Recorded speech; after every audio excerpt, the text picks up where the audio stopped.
Alors, bonjour les quatrièmes, parce que ce cours est plus précisément destiné aux quatrièmes, donc au quatrième 2, donc coucou tout le monde. Alors, la nouvelle séquence que nous aurions dû commencer, c'est une séquence sur les représentations de l'amour et sur les histoires d'amour fou, des histoires d'amour célèbres. Alors, le premier texte que nous allons étudier s'intitule Le petit nuage rose, il est dans le livre à la page 94 et à la page 95. Et c'est un extrait d'un roman de Boris Vian qui s'appelle L'écume des jours. Un roman très particulier qui est sur le thème de l'absurde et dans lequel il se passe des choses un petit peu étranges et inhabituelles. Le petit nuage rose. Colin, debout au coin de la place, attendait Chloé. La place était ronde et il y avait une église, des pigeons, un square, des bancs et devant des autos et des autobus sur du macadam. Le soleil aussi attendait Chloé, mais lui pouvait s'amuser à faire des ombres, à faire germer des graines de haricots sauvages dans les interstices adéquats, à pousser des volets, rendre honteux un réverbère allumé pour raison d'inconscience de la part d'un CPDiste. Alors CPDiste, c'est un néologisme, c'est-à-dire un mot inventé, parce que Boris Vian inventait beaucoup de mots, qui est formé à partir de l'abréviation CPDE, Compagnie parisienne de distribution d'électricité. Colin roulait le bord de ses gants et préparait sa première phrase. Celle-ci se modifiait de plus en plus rapidement, à mesure qu'approchait l'heure. Il ne savait pas que faire avec Chloé. Peut-être l'emmener dans un salon de thé, mais l'atmosphère y est d'ordinaire plutôt déprimante. Et les dames goinfres de 40 ans qui mangent 7 gâteaux à la crème en détachant le petit doigt, il n'aimait pas ça.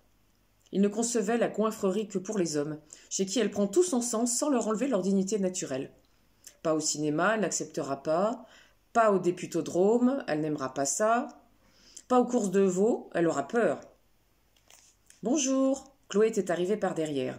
Il retira vite son gant, s'empêtra dedans, se donna un grand coup de poing dans le nez, fit « ouille !» et lui serra la main. Elle riait. « Vous avez l'air bien embarrassé. » Un manteau de fourrure à longs poils, de la couleur de ses cheveux et une toque en fourrure aussi, et de petites bottes courtes à revers de fourrure. Elle prit Colin par le bras. « Offrez-moi le bras, vous n'êtes pas dégourdi aujourd'hui ?» « Ça allait mieux la dernière fois, avoua Colin. » Elle rit encore, elle le regarda et rit de nouveau encore mieux. « Vous vous moquez de moi, dit Colin piteux. C'est pas charitable. »« Vous êtes content de me voir, dit Chloé. »« Oui, dit Colin. » Il marchait, suivant le premier trottoir venu. Un petit nuage rose descendait de l'air et s'approchait d'eux. « J'y vais, proposa-t-il. »« Vas-y, dit Colin. » Et le nuage les enveloppa. À l'intérieur, il faisait chaud et ça sentait le sucre à la cannelle. « On ne nous voit plus, dit Colin. Mais nous, on les voit. »« C'est un peu transparent, dit Chloé. Méfiez-vous. »« Ça ne fait rien, on se sent mieux tout de même, dit Colin. Que voulez-vous faire? Juste se promener, ça vous ennuie? Qu'est-ce qu'on va faire, dit Colin. On va prendre le thé quelque part? Oh, ce n'est pas l'heure et puis je n'aime pas beaucoup ça. Colin respira, soulagé, et ses bretelles craquèrent. Qu'est-ce qui a fait ce bruit? J'ai marché sur une branche morte, expliqua Colin en rougissant.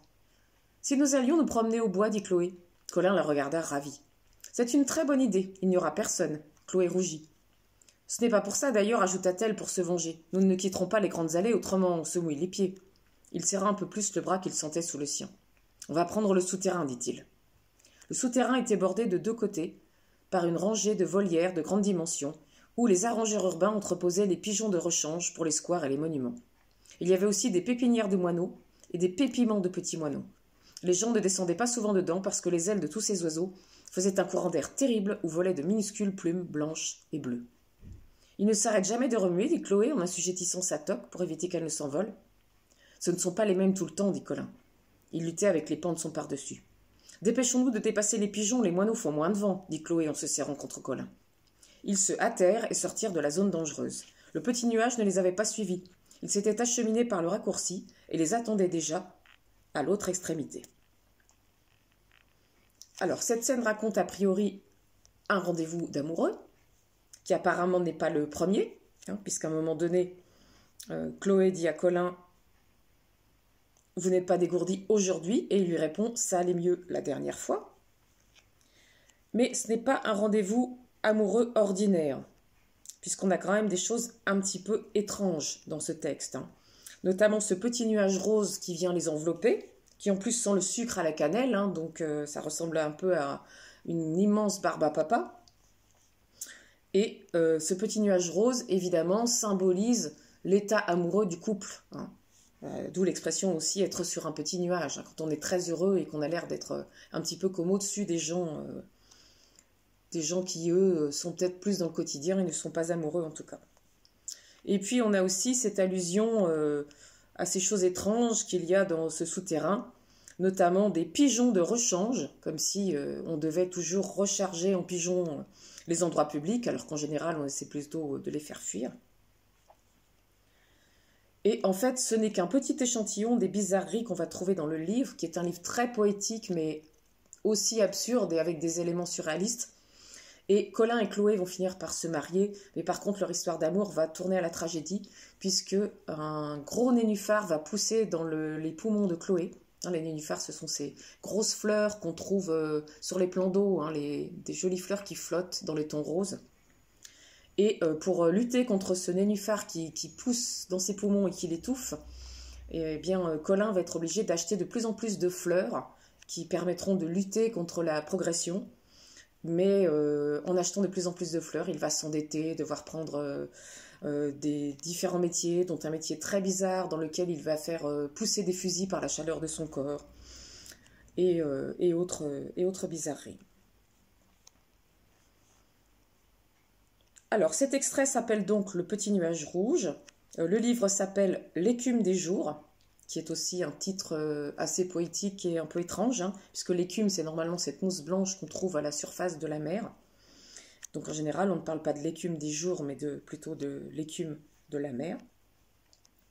Et ce passage est un passage plutôt touchant, plutôt joyeux et romantique, avec deux personnages qui en plus sont un petit peu intimidés, puisque quand Chloé dit « Ah, on ne nous voit plus, mais nous on les voit », Chloé lui dit « Méfiez-vous, c'est transparent », ce qui signifie « Faites attention quand même, tenez-vous ».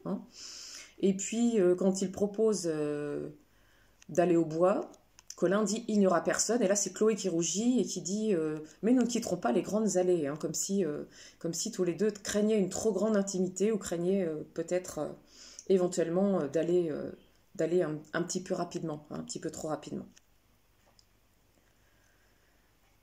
Alors, on a dans ce passage l'utilisation de différents temps, qui sont les temps du récit au passé, comme l'imparfait et le passé simple. Notamment, il retira vite son gant, s'empêtra dedans. Passé simple, puisque ce sont des actions brèves et ponctuelles. Et par contre, elle riait, qui est un verbe à l'imparfait et qui est plus un verbe descriptif et qui décrit une action qui dure un peu plus longtemps. On a des passages de dialogue dans lesquels nous avons des verbes au présent, comme « vous êtes content de me voir », à l'impératif présent, comme « offrez-moi le bras ». On rappelle que l'impératif présent est un mode dans lequel il n'existe que trois personnes, tu, nous et vous, dans lequel il n'y a pas de pronom personnel, et dans lequel, pour les verbes du premier groupe, à la deuxième personne, on n'aura pas de « s ». Comme par exemple, si au lieu d'offrez-moi le bras, lui disait offre-moi le bras, s'ils en étaient à se tutoyer, offre ne prendrait pas d'S, alors que tu offres prend un S. C'est toujours bon de le rappeler.